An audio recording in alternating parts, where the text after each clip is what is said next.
તો આ તરફ અરવલ્લીમાં ભારે વાવાઝોડા સાથે વરસાદની શરૂઆત થઈ। માલપુર મેઘરજ પંથકમાં તોફાની વરસાદ વરસ્યો છે। મેઘરજના ગ્રામ્ય વિસ્તારમાં ખેતરમાંથી ઘાસના પૂડા ઉડી ગયા હતા, તે પ્રકારે પવન ફૂંકાયો।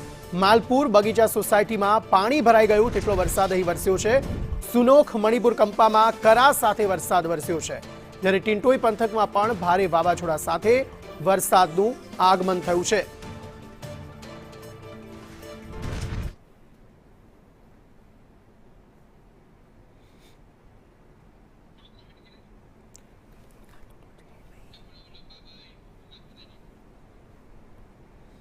તો અલગ અલગ વિસ્તાર અરવલ્લીના કે જ્યાં પાણી ભરાઈ જવાની સમસ્યા સર્જાઈ થોડાક જ વરસાદમાં, તો બીજી તરફ કેટલીક જગ્યાએ કરા સાથે પણ વરસાદ પડતા કુતૂહલ સર્જાયું હતું।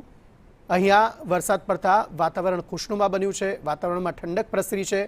હવામાન વિભાગ દ્વારા જે આગાહી કરવામાં આવી હતી તે રીતે અહીં વરસાદ વરસ્યો છે।